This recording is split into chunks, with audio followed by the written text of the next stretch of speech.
Hello दोस्तों, I hope आप सब अच्छे होंगे, अपनी तैयारी अच्छे से कर रहे होंगे।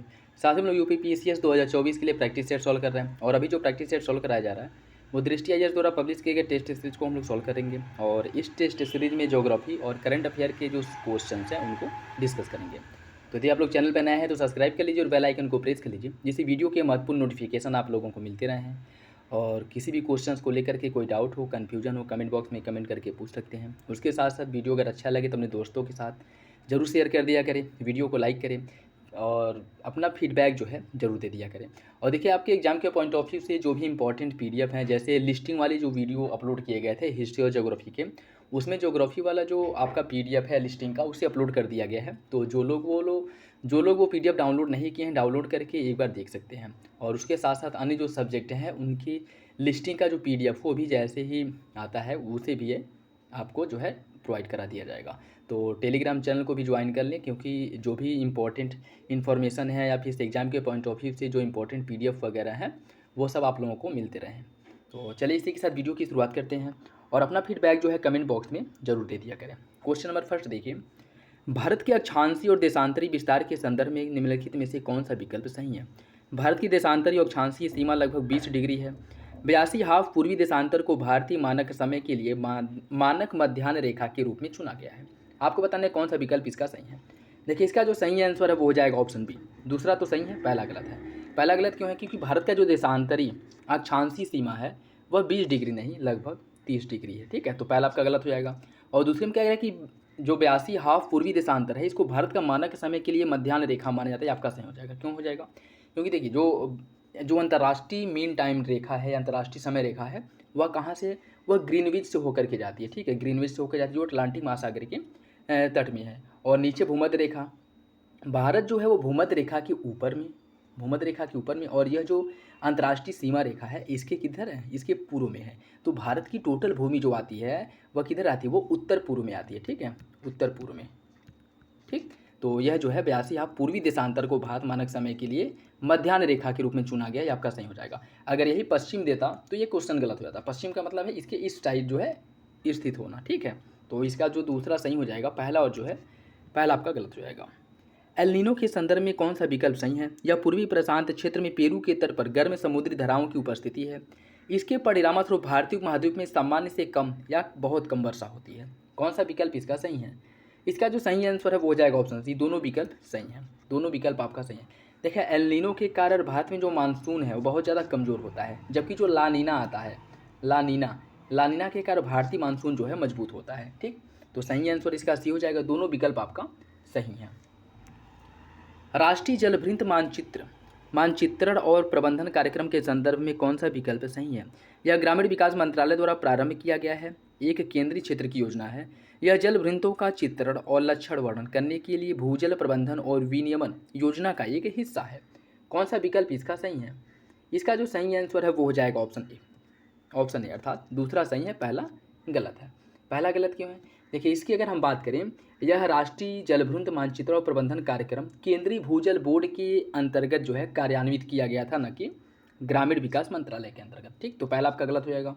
दूसरा में अगर हम बात करें तो भूजल प्रबंधन और विनियमन योजना के लिए यह एक भाग के रूप में प्रारंभ किया गया, जिससे कि भूजल प्रबंधन के लिए जो योजनाएं हैं उनका विकास किया जा सके, उसके साथ साथ जल वृंतों का मानचित्रण किया जाए और उनको चिन्हित किया जा सके। ठीक है, तो यह किसका कार्य, वो कह सकते हैं क्रियान्वयन था, केंद्रीय भूजल बोर्ड का क्रियान्वयन था। ठीक है, तो पहला आपका गलत हो जाएगा, दूसरा सही है। ऑप्शन ए इसका सही है। कर्क रेखा भारत के निम्नलिखित में से किस राज्य से होकर के गुजरती है? राजस्थान, छत्तीसगढ़, त्रिपुरा, मणिपुर। कूट के हिसाब से सही आंसर का चयन करिए। इसमें जो है कूट के हिसाब से सही आंसर का चयन करना है। देखिए, इसकी अगर हम बात करें, इसका जो सही आंसर है वो हो जाएगा option A. Option B, Rajasthan, Chhattisgarh और त्रिपुरा। मणिपुर से होकर के नहीं जाती। ठीक है, मणिपुर नहीं बल्कि मिजोरम है। और इसकी अगर हम बात करें तो कर्क रेखा भारत के कुल 8 राज्यों से होकर जाती है। गुजरात, राजस्थान, मध्य प्रदेश, छत्तीसगढ़, झारखंड, पश्चिम बंगाल, त्रिपुरा और मिजोरम से। ठीक है, और कर्क रेखा के निकटतम अगर पूछ ले शहर की, तो इसमें जो है मध्य प्रदेश का भोपाल, गुजरात का गांधीनगर, झारखंड का रांची, त्रिपुरा का अगरतला और मिजोरम का जो आइजोल है, यह कर्क रेखा के बहुत ज़्यादा नज़दीक स्थित है। ठीक है, ये भी याद रखिएगा। ऑप्शन बी इसका सही हो जाएगा।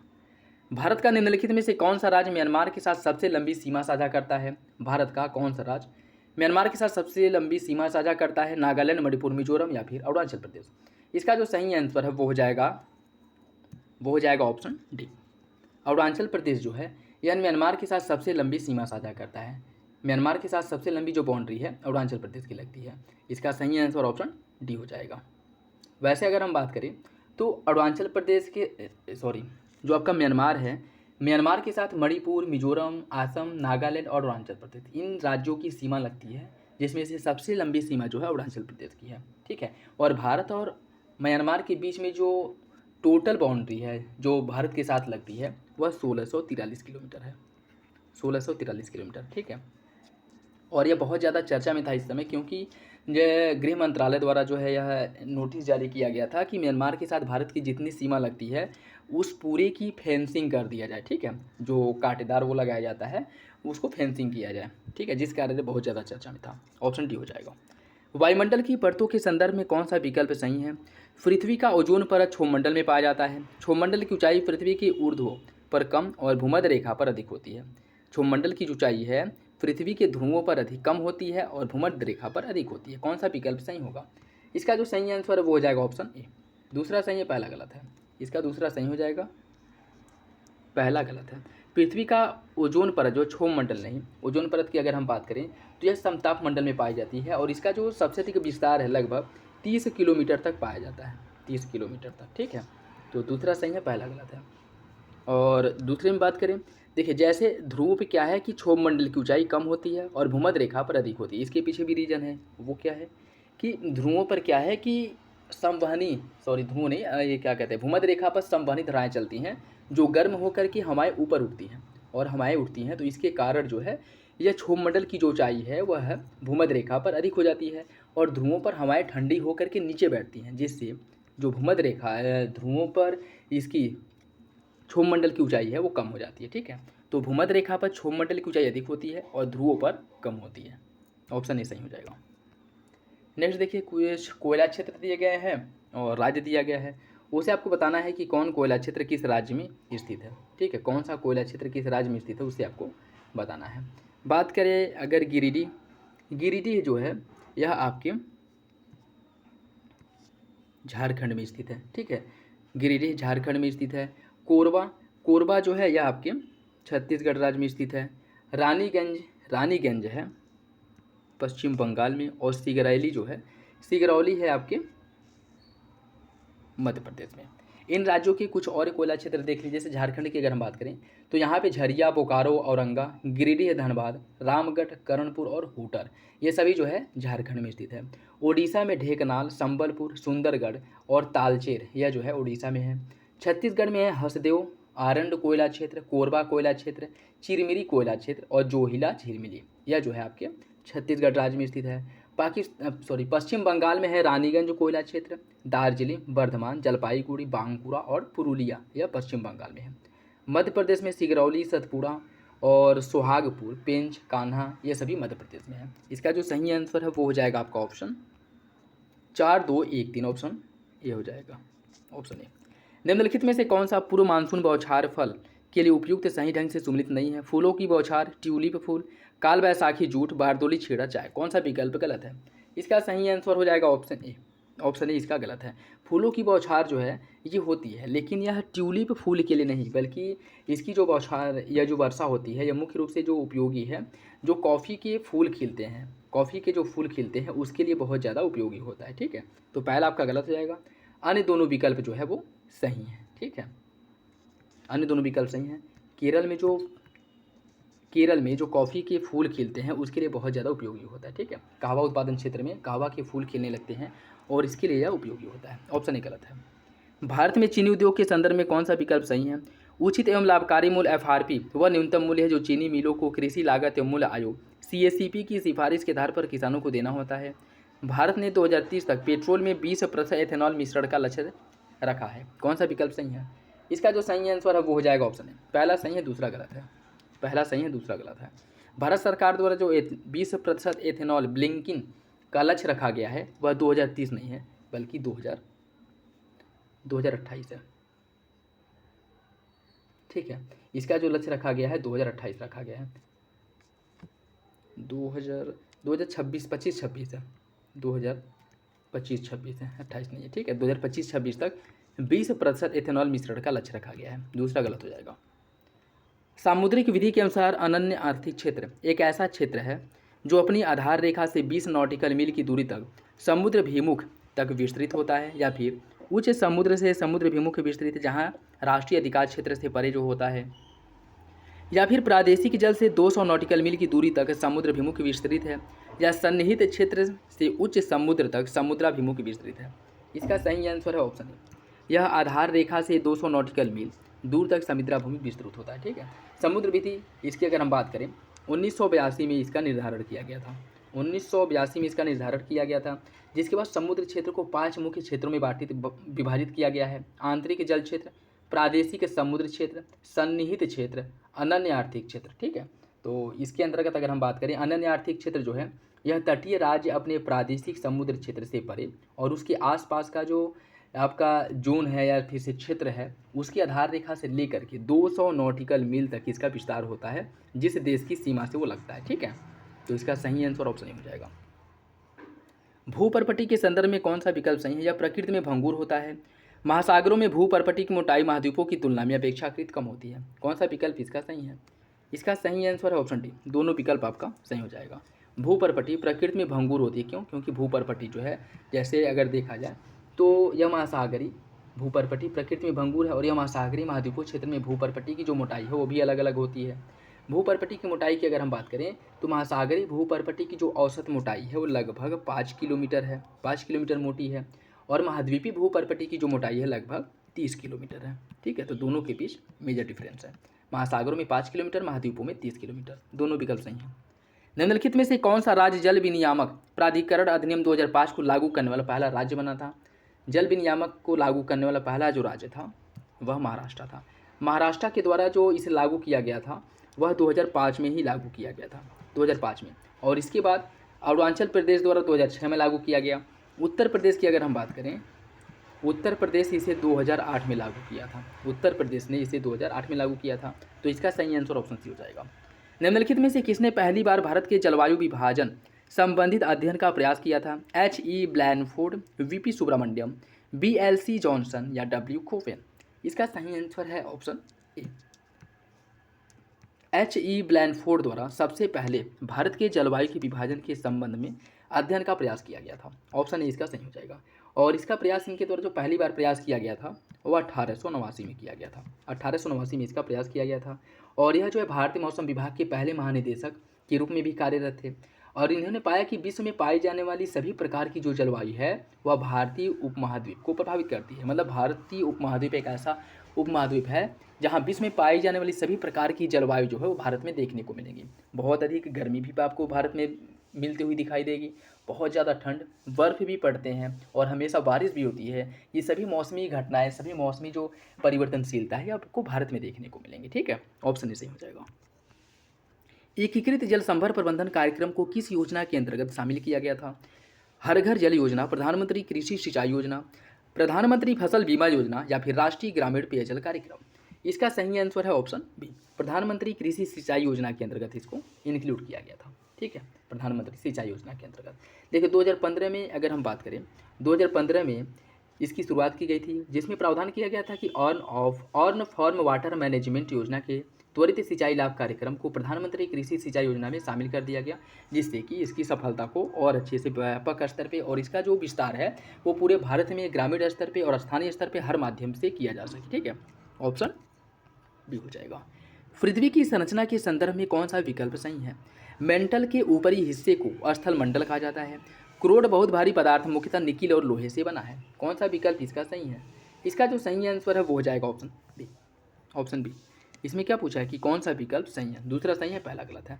मेंटल के ऊपरी हिस्सा जो है वो स्थल मंडल नहीं, मेंटल के ऊपरी भाग जो अर्ध तरल अवस्था में पाया जाता है उसको प्लास्टिक दुर्बल मंडल कहते हैं, उसको प्लास्टिक दुर्बल मंडल कहा जाता है।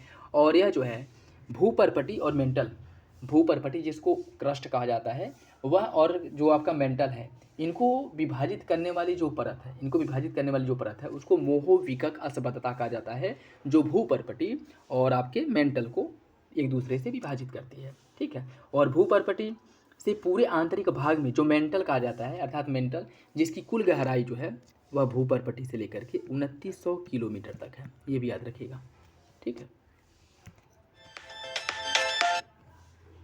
पृथ्वी पर सबसे अधिक विस्फोटक ज्वालामुखी मिश्रित प्रकार का होता है। मध्य महासागरीय कटक ज्वालामुखी, ज्वालामुखी कुंड या फिर बेसाल्ट प्रवाह क्षेत्र।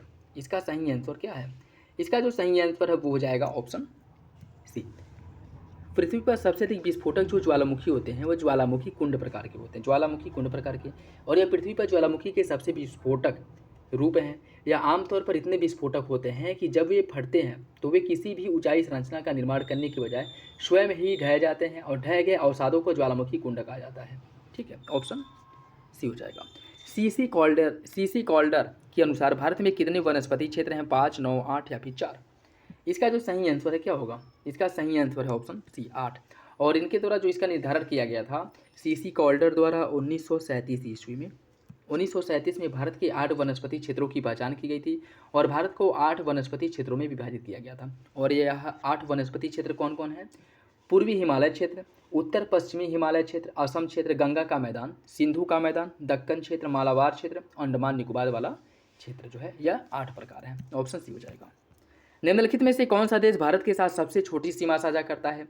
भारत के साथ सबसे छोटी सीमा जो साझा करता है वो अफगानिस्तान है। अफगानिस्तान की सीमा भारत के साथ सबसे कम लगती है। अफगानिस्तान की कुल सीमा जो है भारत के साथ वह 106 किलोमीटर है। और सबसे अधिक सीमा बांग्लादेश के साथ है। बांग्लादेश के साथ भारत की जो सीमा लगती है वह 4096 किलोमीटर सीमा जो है बांग्लादेश के साथ लगती है। चीन दूसरे नंबर पे है, पाकिस्तान तीसरे नंबर पे, नेपाल चौथे, म्यांमार पाँचवें, भूटान छठे और अफगानिस्तान 7वें नंबर पे है। Option C. पश्चिमी घाट से उद्गमित होने वाली नदियाँ उदाहरण है किसका? द्रुमागतिक अपवाह, समानांतर अपवाह, जालीनुमा अपवाह या फिर आयताकार अपवाह। इसका सही आंसर है ऑप्शन बी। यह समानांतर अपवाह तंत्र की उदाहरण है जो आपके पश्चिमी घाट से नदियाँ प्रवाहित होती हैं। ऑप्शन बी हो जाएगा समानांतर अपवाह प्रणाली। यह लंबी भू आकृति वाले क्षेत्रों में विकसित होती हैं जहाँ सतह पर एक स्पष्ट ढाल का अनुसरण करती है। जैसे अगर हम बात करें तो जो प्रायद्वीपीय भारत है इसका ढाल जो है पश्चिम से लेकर के पूर्व की तरफ है और यही वजह है कि ज़्यादातर जो नदियाँ हैं वह पूर्व की ओर प्रवाहित होती बंगाल की खाड़ी में गिरती हैं, ठीक है। और यह जो है समानांतर अपवाह तंत्र का निर्माण करती हैं। ऑप्शन बी हो जाएगा। आर्थिक सर्वेक्षण 2023-24 के अनुसार निम्नलिखित में से कौन सा राज्य भारत में मूंगफली का सबसे बड़ा उत्पादक था? इसका सही आंसर है ऑप्शन ए, गुजरात। मूंगफली का सबसे बड़ा उत्पादक राज्य जो है गुजरात था, ठीक है। और दूसरे नंबर पे राजस्थान था। मध्य प्रदेश इस मामले में तीसरे नंबर पे था। Option A. निम्नलिखित में से कौन भारत का प्राकृतिक पतन नहीं है? मुंबई, मार्मुगोवा, कोचीन या फिर चेन्नई? इसका सही आंसर है ऑप्शन डी। सही आंसर ऑप्शन डी हो जाएगा। चेन्नई जो है एक कृत्रिम पतन है, ठीक है। चेन्नई कृत्रिम पतन है। चेन्नई जिसका जो सबसे पुराना एक आपका कृत्रिम पतन है जिसका निर्माण 1859 में किया गया था, 1859 में। बाकी मुंबई, मार्मुगोवा और कोचीन ये सभी जो है प्राकृतिक बंदरगाह है, जबकि चेन्नई कृत्रिम बंदरगाह है जिसका निर्माण 1859 में किया गया था। ऑप्शन डी हो जाएगा। निम्नलिखित में से किस समुद्र तट को ब्लू फ्लैग प्रमाण पत्र प्राप्त नहीं हुआ है? घोघला, तारकली, कोवलम, थरंगमवाड़ी। कूड के हिसाब से आपको सही आंसर का चयन करना है। इसका जो सही आंसर है वो हो जाएगा ऑप्शन ए, 2 और 4 अर्थात तारकरली समुद्र तट और थरंगमवाड़ी समुद्र तट, इसको ब्लू फ्लैग प्रमाण पत्र प्राप्त नहीं है, ठीक है। और इसकी अगर हम बात करें, यह एक अंतर्राष्ट्रीय स्तर का मान्यता प्राप्त पारिस्थितिकी संकेतक है जिसमें किसी भी बीच को ब्लू तट प्रमाण पत्र देने के लिए अगर वो 33 मानदंडों को पूरा करता है तभी किसी जो आपका समुद्री क्षेत्र है जो बीच है उसको ब्लू फ्लैग प्रमाण पत्र का दर्जा दिया जाएगा। और इसके अंतर्गत अगर हम बात करें तो अब तक भारत के 12 समुद्र तट ऐसे हैं जिनको ब्लू फ्लैग प्रमाण पत्र का दर्जा दिया गया, ठीक है। जिसमें से शिवराजपुर गुजरात, घोघला दमन दीव, कासरगोड कर्नाटक, पदुविंद्री समुद्र तट कर्नाटक, कप्पड़ केरल, रुशिकोडा आंध्र प्रदेश, स्वर्ण समुद्र तट ओडिशा, राधानगर समुद्र तट अंडमान निकोबार, कोवलम तमिलनाडु और ईडेन पुदुचेरी, ठीक है। बाकी तारकली समुद्र तट यह महाराष्ट्र में है और थरम्बमवाड़ी समुद्र तट है तमिलनाडु में, और इन दोनों को ब्लू फ्लैग प्रमाण पत्र का दर्जा प्राप्त नहीं है, ठीक है। ऑप्शन ये हो जाएगा। नेक्स्ट देखिए, इसमें सूची फर्स्ट को सूची सेकेंड से सम्मिलित करना है। कुछ हिमनद दिए गए हैं और यह किस राज्य में स्थित है उससे आपको सम्मिलित करना है, ठीक है। चोराबाड़ी ग्लेशियर कहाँ पे है? बात करेगा चोराबाड़ी ग्लेशियर की, यह आपके उत्तराखंड राज्य में स्थित है। और जेमू हिमनद जो है यह सिक्किम में है, जेमू सिक्किम में है। उसके बाद आपका रोंगबूद हिमनद, रोंगबूद हिमनद जो है, रोंगबूद हिमनद की अगर हम बात करें, रोंगबूद हिमनद की, तो यह जो है आपके तिब्बत में है और नुब्रा है लद्दाख में। ठीक है, नुब्रा है लद्दाख में। सही आंसर हो जाएगा ऑप्शन सी, 3-2-1-4, 3-2-1-4, 3-2-1-4। ठीक है, देखिए इसमें चोराबारी जो हिमनद है, जिसे चोराबारी ग्लेशियर के नाम से जाना जाता है, यह उत्तराखंड के गढ़वाल हिमालय में स्थित है। और हिमनद जो है केदारनाथ के पवित्र सर के पास यह स्थित है। कहाँ पे? चोराबारी, जो बामक घाटी है वहाँ पे।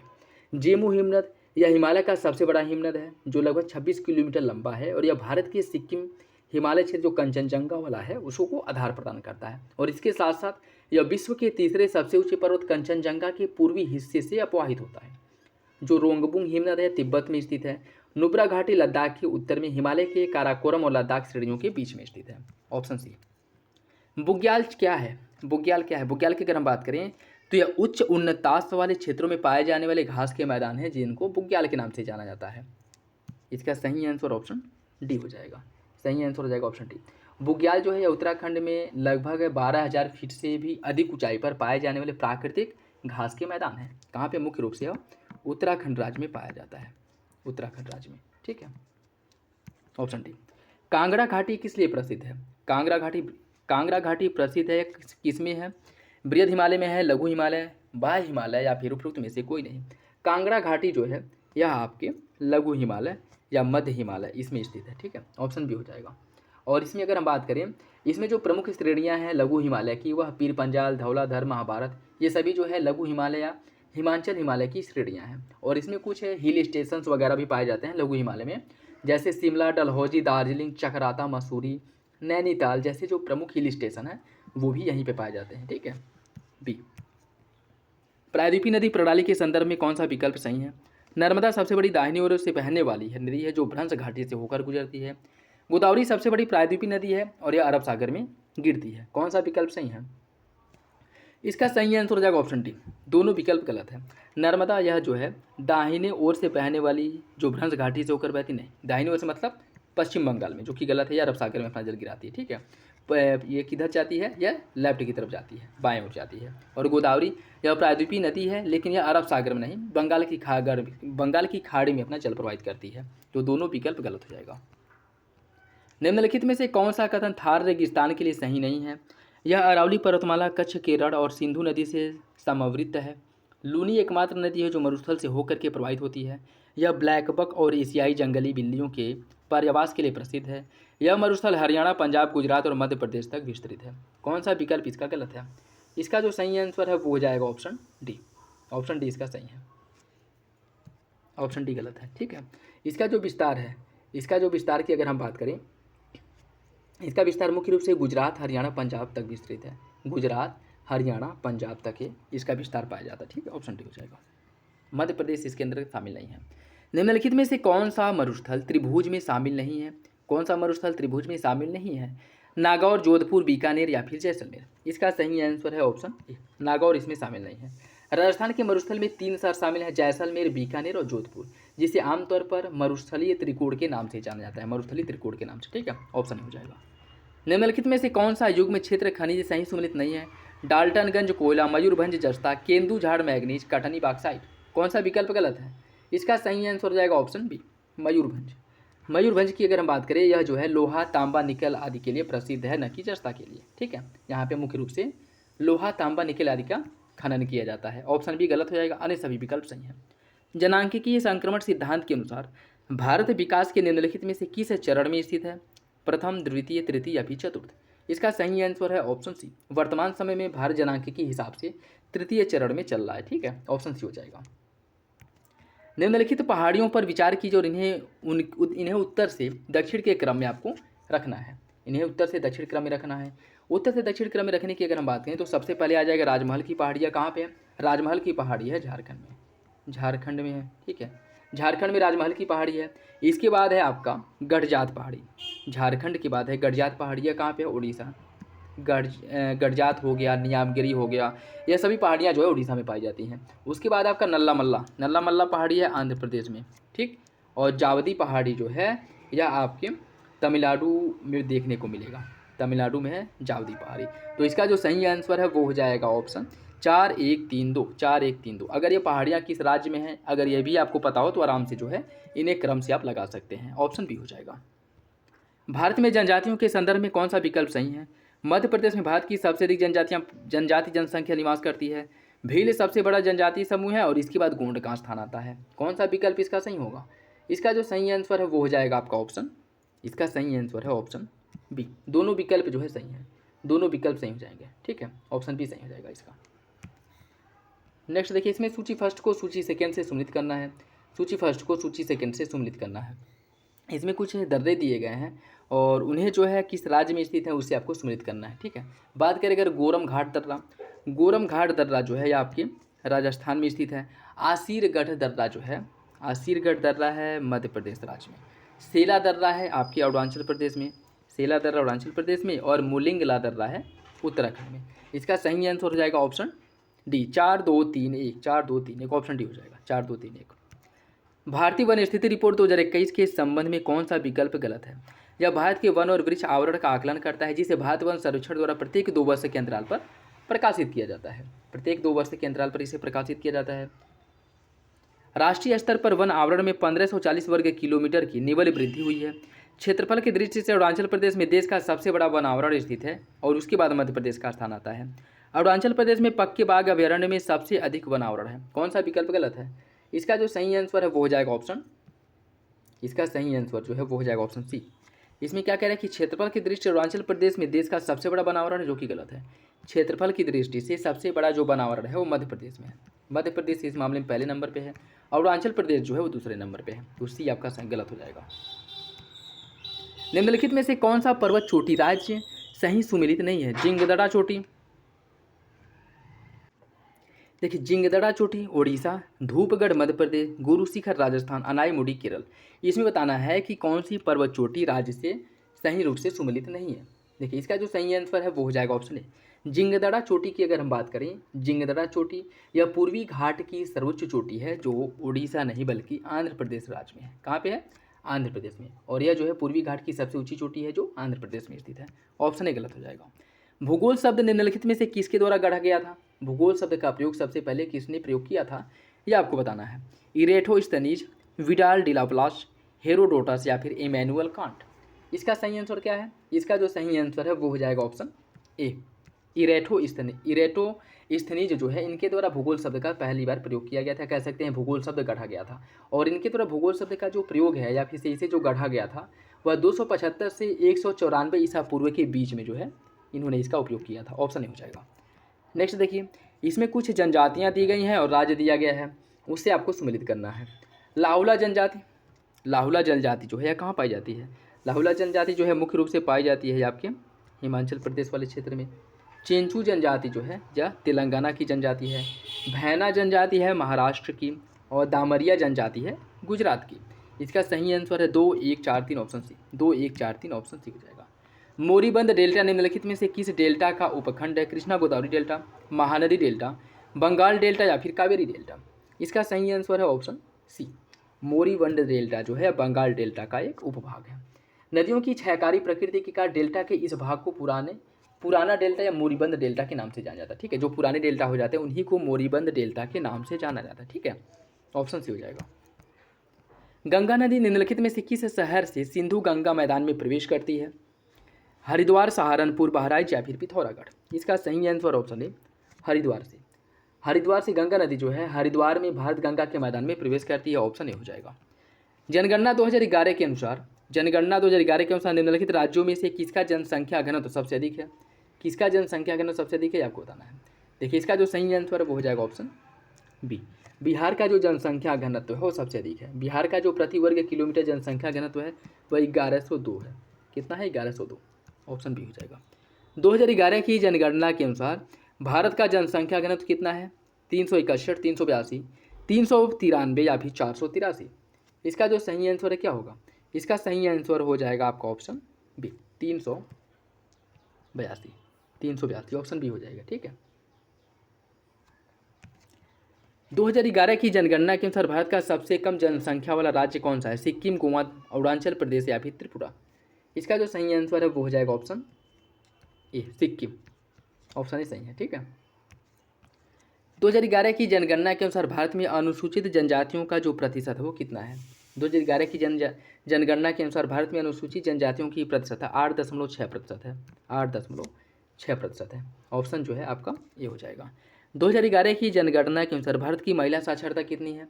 2011 की जनगणना के अनुसार भारत में जो महिला साक्षरता है वह 65.46% है। ऑप्शन डी हो जाएगा। ठीक है, 65.46%। जनगणना 2011 के दौरान भारत के जो रजिस्ट्रार जनरल एवं जनगणना आयुक्त थे वह कौन थे? इसका सही आंसर हो जाएगा option A CM Chandramouli. Option A CM Chandramouli. Karewa संरचना के बारे में कौन सा विकल्प सही नहीं है? यह जलोढ़ मृदा और बलुआ पत्थर जैसी तलछट की बृहद निक्षेप है। यह केसर और खेती के लिए उपयुक्त है। श्रीनगर का हवाई अड्डा करेवा दामोदर पर स्थित है। इसका निर्माण सिनोजोइक युग में हुआ था। कौन सा विकल्प इसका गलत है? इसका सही आंसर क्या होगा? इसका जो सही आंसर है वो हो जाएगा ऑप्शन डी जो है वो गलत है। इसका जो निर्माण है वह सिनोजोइक काल में नहीं, इसका जो निर्माण है मुख्यतः प्लीस्टोसीन काल में हुआ था। ठीक है, इसका निर्माण मुख्य रूप से प्लीस्टोसीन काल में हुआ था, तो डी जो है वो गलत हो जाएगा। ठीक है, डी आपका गलत है। बाढ़ प्रबंधन और सीमा क्षेत्र कार्यक्रम के संदर्भ में कौन सा विकल्प सही है? यह एक केंद्र प्रायोजित योजना है। यह योजना 5 वर्षों के लिए संचालित की गई है। कौन सा विकल्प इसका सही है? इसका सही आंसर हो जाएगा ऑप्शन बी। दोनों विकल्प सही हैं, दोनों विकल्प सही हैं।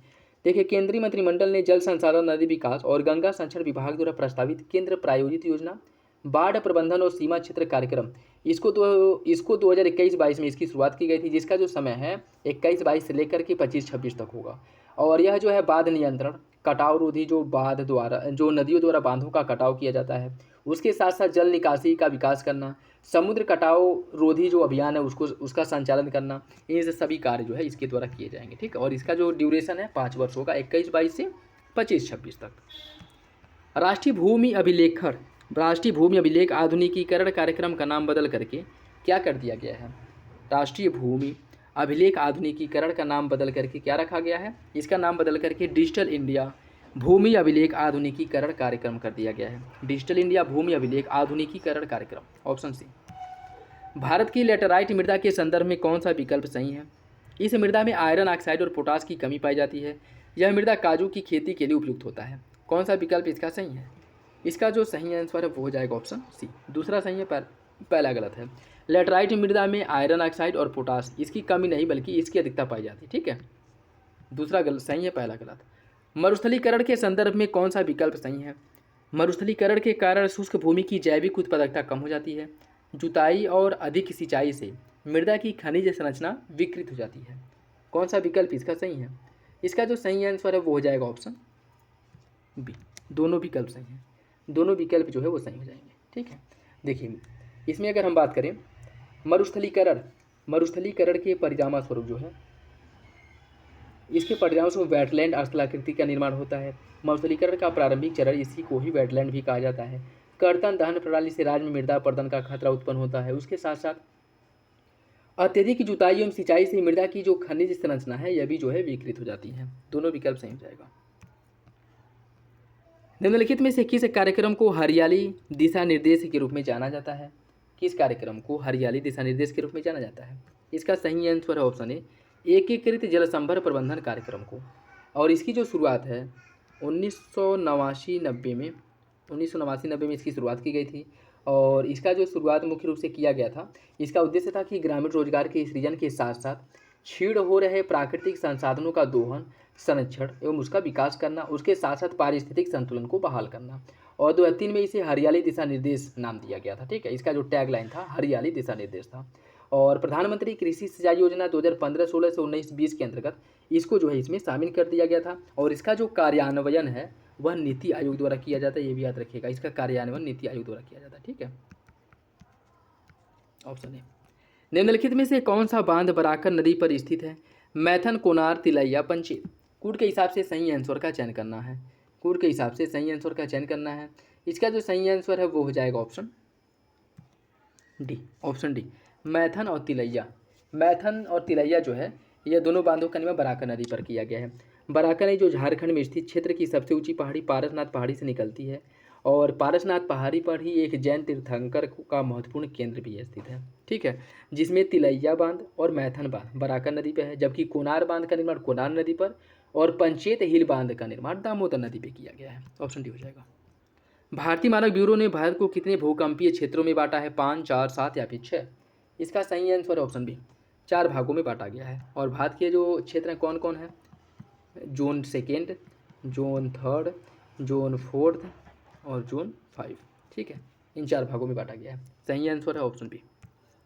दक्षिण पश्चिम मानसून के लिए निम्नलिखित दक्षिण पश्चिम मानसून के निर्माण में निम्नलिखित में से कौन से कारक योगदान देते हैं?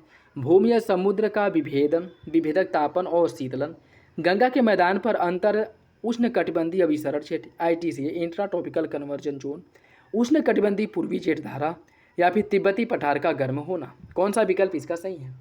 इसका जो सही आंसर है वो हो जाएगा ऑप्शन सी। यह सभी विकल्प जो है आपके सही हो जाएंगे। ये सभी जो है दक्षिण पश्चिम मानसून के निर्माण में मुख्य रूप से योगदान करते हैं। नर्मदा नदी निम्नलिखित में से किस राज्य से हो करके नहीं बहती है? गुजरात, मध्य प्रदेश, राजस्थान या फिर छत्तीसगढ़? इसका जो सही आंसर है वो हो जाएगा ऑप्शन डी।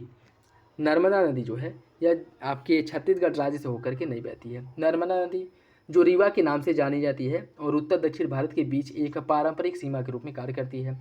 मैकाल पर्वत के अमरकंटक पहाड़ी से इसका उद्गम होता है। इसकी कुल लंबाई 1312 किलोमीटर है और यह जो है खंबात की खाड़ी में अपना चल गिराती है। ऑप्शन डी हो जाएगा।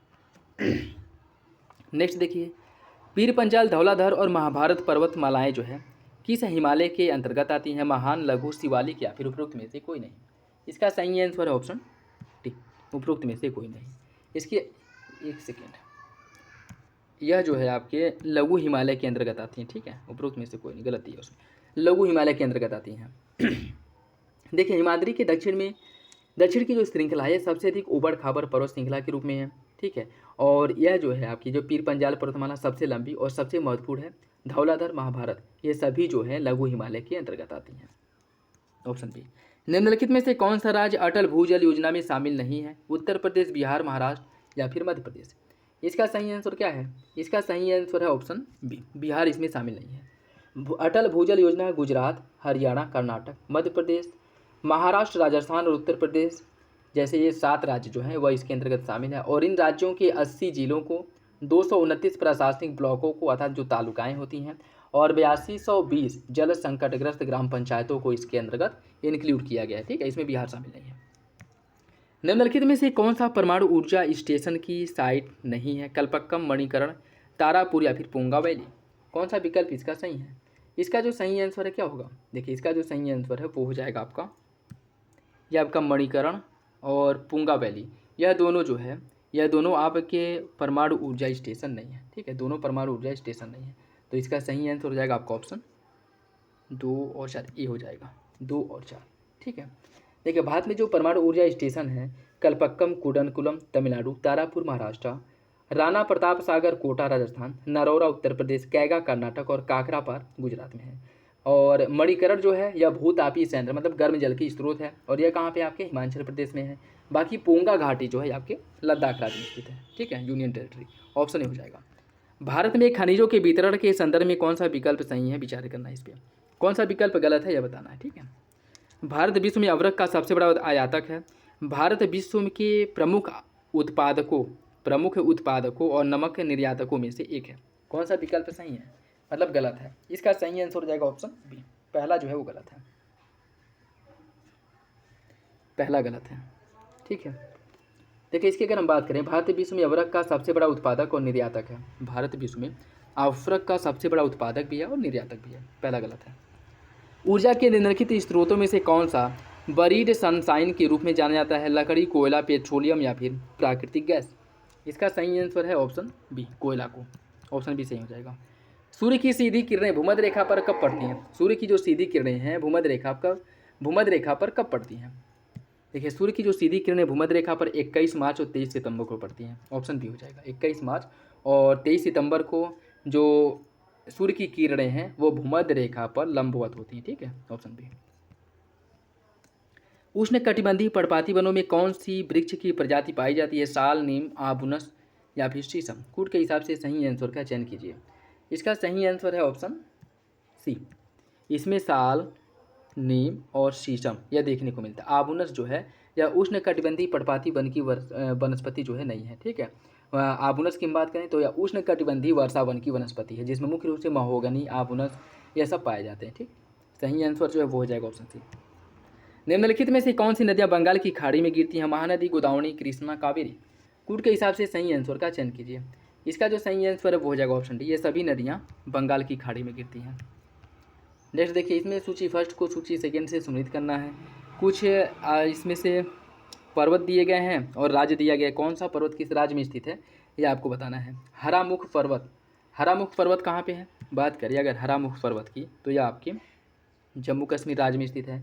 कामेट पर्वत कहाँ पे है? कामेट पर्वत जो है यह आपके उत्तराखंड राज्य में स्थित है, उत्तराखंड राज्य में।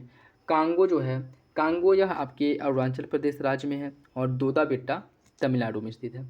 इसका सही आंसर हो जाएगा option 1, 2, 3, 4, option A, option A हो जाएगा। निम्नलिखित में से किस चट्टान को वितलित शैल कहा जाता है? अंतर्वेधी आग्नेय शैल, कायांतरित, अवसादी या फिर बहिर्वेधी आग्नेय शैल। वितलीय शैल किसे कहा जाता है? इसका सही आंसर है ऑप्शन ए, अंतर्वेधी आग्नेय शैलों को। देखिए, आग्नेय शैल पृथ्वी के आंतरिक भाग से मैग्मा और लावा लेकर के, मैग्मा और लावा इसमें मुख्य रूप से निर्मित होता है और इसका प्राथमिक चट्टान के रूप में इसका निर्माण होता है और इस प्राथमिक चट्टान के रूप में इन्हें जाना भी जाता है। मैग्मा ऊपर की ओर गति करते हुए ठंडा होकर ठोस रूप परिवर्तित कर लेती है, जिससे आग्नेय शैल कहा जाता है, जैसे ग्रेनाइट हो गया और बेसाल्ट हो गया, ठीक है। उसके साथ साथ जो वितलीय शैल हैं यह कभी ये क्या है कि सतह तक पहुँचे बिना ही धीरे धीरे जो धरातल है या स्थल है, स्थल के नीचे ही ठंडा हो जाती हैं और यह ठंडा होने के बाद क्रिस्टल के रूप में विभिन्न आकृतियों को ग्रहण कर लेती हैं, ठीक है। और इन्हें जो है वितलीय शैल कहा जाता है और उनकी आंतरिक जो चट्टानें या संरचनाएं जो पाई जाती हैं उनको नामकरण के आधार पर, जैसे उसको जो है डाइक, सिरॉक, उसके साथ साथ आपका मुख्य रूप से यह क्रिस्टल के रूप में पाई जाती हैं, ठीक है, क्रिस्टल के रूप में पाई जाती हैं और इनका जो मुख्यतः निर्माण होता है धरातल के ऊपर न होकर के, यह जो मैग्मा उद्गार होने के बाद धरातल के नीचे ही यह विभिन्न परतों में जमा हो जाती हैं, ठीक है, जिन्हें यह अंतर्वेदी आग्नेय शैल कहा जाता है। मानव संसाधन विकास मंत्रालय MHRD का गठन कब किया गया था? इसका जो गठन है वह 26 सितंबर 1985 को हुआ था, ऑप्शन बी हो जाएगा। निम्नलिखित में से कौन लघु उद्योग है? कुटीर, रेशम। इसमें कूट के हिसाब से आपको बताना है कि कौन से उद्योग जो है लघु उद्योग के अंतर्गत आते हैं। कूट के हिसाब से सही आंसर का चयन करना है। इसका सही आंसर हो जाएगा ऑप्शन सी, कुटीर उद्योग, रेशम बुनकर उद्योग और खाद्य प्रसंस्करण उद्योग जो है यह तीनों आपके लघु उद्योग के अंतर्गत आते हैं, जबकि ऑटोमोबाइल यह लघु उद्योग नहीं है, ऑप्शन सी हो जाएगा। नेक्स्ट देखिए, इसमें सूची फर्स्ट को सूची सेकेंड से सम्मिलित करना है, सूची फर्स्ट को सूची सेकेंड से सम्मिलित करना है, ठीक है। इसमें मुंबई पुणे क्षेत्र, मुंबई पुणे क्षेत्र की अगर हम बात करें यह किस लिए प्रसिद्ध है? मुंबई पुणे क्षेत्र जो है यह मुख्यतः आपके कपड़ा उद्योग के लिए फेमस है। मुंबई पुणे क्षेत्र वस्त्र उद्योग के लिए मुख्य रूप से फेमस है। बेंगलुरु तमिलनाडु वाला जो क्षेत्र है यह सॉफ्टवेयर प्रौद्योगिकी क्षेत्र के लिए जो है आपका फेमस है, ठीक है। यह एरोस्पेस जैव प्रौद्योगिकी के लिए प्रसिद्ध है। उसके बाद है आपका गुजरात क्षेत्र, यह जो है इंजीनियरिंग उद्योग, रासायनिक उद्योग के लिए फेमस है, ठीक है। गुजरात वाला इंजीनियरिंग, रासायनिक अर्थात फार्मास्यूटिकल के लिए। छोटा नागपुर या कोयला और लौह अयस्कों के लिए प्रसिद्ध है, ठीक है। इसका सही आंसर हो जाएगा ऑप्शन बी, 4, 3, 2, 1, 4, 3, 2, 1, ऑप्शन बी सही है। निम्नलिखित में से किसे भारत का मैनचेस्टर कहा जाता है? भारत का मैनचेस्टर किसे कहा जाता है? इसका सही आंसर ऑप्शन डी, अहमदाबाद को भारत का मैनचेस्टर कहा जाता है। अहमदाबाद जो गुजरात में साबरमती नदी के तट पर स्थित है और यहाँ पे जो पहली मिल की स्थापना की गई थी, कपड़ा मिल की, वह 1859 में किया गया था, ठीक है, 1859 में। और इसे भारत का मैनचेस्टर कहा जाता है क्योंकि यह भारत में मुंबई के बाद कपड़े का दूसरा सबसे बड़ा शहर है, ठीक है, ऑप्शन डी हो जाएगा। निम्नलिखित में से कौन सा अधात्विक खनिज का उदाहरण नहीं है? चूना पत्थर, अवरक, जिप्सम या फिर क्रोमाइट। इसका सही आंसर है ऑप्शन सी, क्रोमाइट या धात्विक खनिज है, ठीक है, बाकी तीनों अधात्विक खनिज के अंतर्गत आते हैं। नेक्स्ट देखिए, इसमें सूची फर्स्ट को सूची सेकेंड से सम्मिलित करना है, सूची फर्स्ट को सूची सेकेंड से सम्मिलित करना है। अवरक, अवरक के लिए मुख्य रूप से कौन प्रसिद्ध है? अवरक के लिए प्रसिद्ध है आंध्र प्रदेश, ठीक है। और कर्नाटक या जो है यहाँ पे मुख्य रूप से क्या पाया जाता है? सोना, जो आपकी कोलार गोल्ड फील्ड है कर्नाटक में ही है। हिमाचल प्रदेश में काला नमक, हिमाचल प्रदेश में काला नमक और असम में जो है प्राकृतिक गैसों का उत्पादन होता है। सही आंसर हो जाएगा इसका डी, 3124, 3124 ऑप्शन डी। कक्षा में स्थापित किए जाने वाला पहला कृत्रिम उपग्रह कौन था? Explorer first, Vanguard first, Sputnik first या फिर लूना फर्स्ट? इसका सही आंसर क्या है? इसका सही answer option C, Sputnik first, option C हो जाएगा। यह जो है पहली बार कक्षा में स्थापित किया गया था। कब किया गया था? 1957 में। प्रियदर्शनी झील निम्नलिखित में से किस अनुसंधान केंद्र के आसपास है? प्रियदर्शनी झील किस अनुसंधान केंद्र के आसपास स्थित है? यह जो है मैत्री के पास है प्रियदर्शनी, ठीक है। मैत्री की अगर हम बात करें, मैत्री जो अंटार्कटिका में भारत का दूसरा अस्थायी अनुसंधान केंद्र था, जिसका निर्माण 1989 में किया गया था, ठीक है, ऑप्शन सी। राष्ट्रीय केला अनुसंधान केंद्र कहाँ पे है? राष्ट्रीय केला अनुसंधान केंद्र कहाँ है? यह जो है आपके तमिलनाडु राज्य में स्थित है। तमिलनाडु के तिरुचिरापल्ली में यह स्थित है और इसका जो निर्माण है ICER, Indian council of agriculture research द्वारा 1993 में किया गया था, ठीक है, ऑप्शन बी। निम्नलिखित में से किस शहर को 0 माइल सेंटर कहा जाता है? किस शहर को 0 माइल सेंटर कहा जाता है? इंदौर, भोपाल, जबलपुर या फिर नागपुर? इसका सही आंसर क्या होगा? इसका जो सही आंसर है वो हो जाएगा ऑप्शन डी, नागपुर को। नागपुर भारत के भौगोलिक केंद्र बिंदु पर स्थित है, जिस कारण इसे 0 माइल सेंटर कहा जाता है, ऑप्शन डी हो जाएगा। भारतीय स्थल सीमा के संबंध में कौन सा विकल्प गलत है? मैकमोहन रेखा भारतीय राज्य अरुणाचल प्रदेश को चीन से अलग करता है। बांग्लादेश भारत के साथ सबसे लंबी भूमि सीमा साझा करती है। अफगानिस्तान भारत के साथ सबसे छोटी भूमि सीमा साझा करता है। मैजिनॉट रेखा जर्मनी को पोलैंड से अलग करता है। कौन सा विकल्प इसका गलत होगा? इसका जो सही आंसर है वो हो जाएगा ऑप्शन डी। मैजिनॉट रेखा जो है यह जर्मनी और पोलैंड के बीच नहीं है। मैजिनॉट रेखा की अगर हम बात करें तो यह फ्रांस एंड जर्मनी के बीच में स्थित है मैजिनॉट रेखा, ठीक है, तो डी जो है वो गलत हो जाएगा। निम्नलिखित में से कौन सी पर्वत श्रृंखला भारत की सबसे प्राचीन पर्वत श्रृंखला है? भारत की सबसे प्राचीन जो पर्वत श्रृंखला है वो आपकी अरावली है, जो वर्तमान समय में अवशिष्ट रूप में पाई जाती है, ऑप्शन ए हो जाएगा। और इसके विस्तार की अगर हम बात करें, इसका जो विस्तार है लगभग 692 किलोमीटर तक इसका विस्तार है, जो मुख्यतः गुजरात, राजस्थान, हरियाणा से होकर के दिल्ली तक इसका विस्तार पाया जाता है और भारत की सबसे पुरानी पर्वत श्रृंखला है, जो वर्तमान में भ्रंश रूप में पाई जाती है। और इस पर्वत श्रृंखला की विशेषता क्या है? उबड़ खाबड़ पहाड़ियाँ, चट्टानी उभार, विरल वनस्पति देखने को मिलती है, पारिस्थितिकी और जल विज्ञान में महत्वपूर्ण भूमिका निभाती है, ऑप्शन हो जाएगा। भारतीय प्रायद्वीप के संदर्भ में कौन सा विकल्प सही है? भारतीय प्रायद्वीप प्राचीन गनीस और ग्रेनाइट चट्टानों से निर्मित है। उत्तर पूर्व में कार्बी आंगलोंग और मेघालय पठार तथा पश्चिम में राजस्थान प्रायद्वीपीय ब्लॉक के विस्तार हैं। कौन सा विकल्प इसका सही होगा? इसका सही आंसर हो जाएगा ऑप्शन बी, दोनों विकल्प आपके सही हैं। देखिए, प्रायद्वीपीय ब्लॉक की उत्तरी सीमा को कच्छ से लेकर के दिल्ली के पास अरावली पर्वतमाला के पश्चिमी किनारे तक इसका विस्तार माना जाता है। इसके अलावा उत्तर पूर्व में कार्बी आंगलोंग और मेघालय पठार तक, पश्चिमी राजस्थान भी इसी के अंतर्गत आता है, ठीक है, दोनों विकल्प आपके सही हो जाएंगे। जम्मू कश्मीर हिमालय पर्वतमाला के संदर्भ में उत्तर से दक्षिण का जो क्रम है इन्हें आपको लगाना है। उत्तर से दक्षिण का क्रम इन्हें यहाँ पे आपको लगाना है।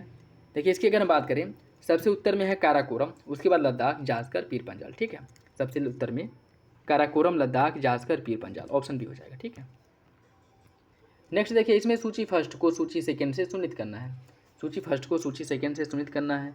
सिंधु नदी, सिंधु प्रणाली दुनिया की सबसे बड़ी नदी घाटी है और सिंधु के नाम से इसे जाना जाता है। यह जो है आपके जो बोखरचू के पास ग्लेशियर से इसका उद्गम होता है। सिंधु नदी का जो उद्गम है बोखरचू ग्लेशियर के पास से इसका उद्गम होता है, ठीक, सिंधु नदी का। सतलज नदी की अगर हम बात करें, सतलज नदी का जो उद्गम होता है वह आपकी राकसताल से होता है, सतलज नदी का उद्गम, ठीक। उसके बाद है अलकनंदा नदी का जो उद्गम है यह आपके सातोपंथ हिमनद से होता है। ब्रह्मपुत्र नदी का उद्गम चेमाडुंग ग्लेशियर से होता है, ठीक है। तो इसका जो सही आंसर है वो हो जाएगा आपका ऑप्शन सी हो जाएगा, 3124 सी। निम्नलिखित में से कौन सी नदी अपनी खराब भूमि स्थलाकृति के लिए जानी जाती है? तापी, नर्मदा, संकोश या फिर चंबल? इसका सही answer option D, Chambal. Chambal जो है अपनी खराब भूमि स्थलाकृति के लिए जानी जाती है।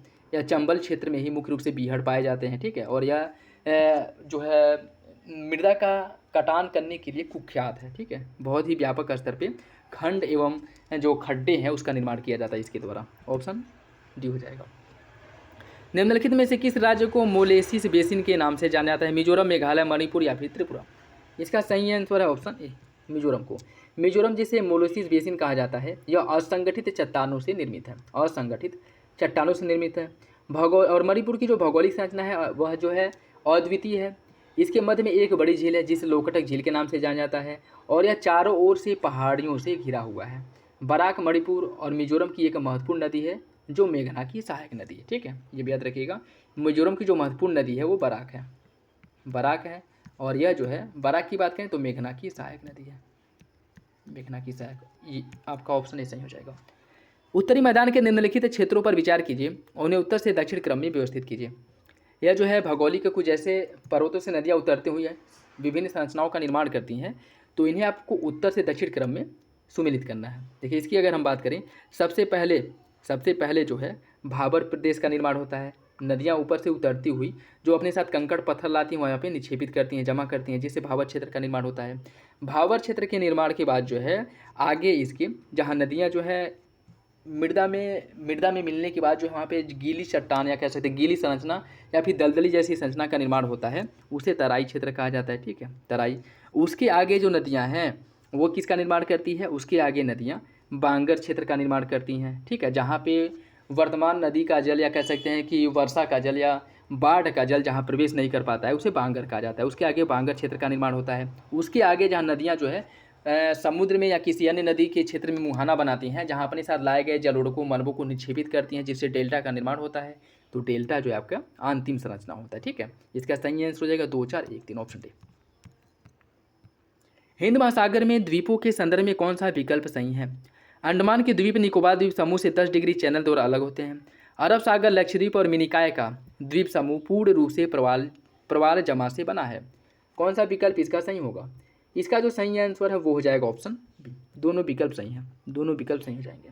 ठीक, निम्नलिखित में से कौन सी नदी गोदावरी नदी की सहायक नदी नहीं है? पेनगंगा, प्राणहिता, मंजरा या फिर कामबिनी। कौन जो है गोदावरी की सहायक नदी नहीं है, यह बताना है। देखिए, इसकी अगर हम बात करें, इसका जो सही आंसर है वो हो जाएगा आपका ऑप्शन डी, कामबिनी।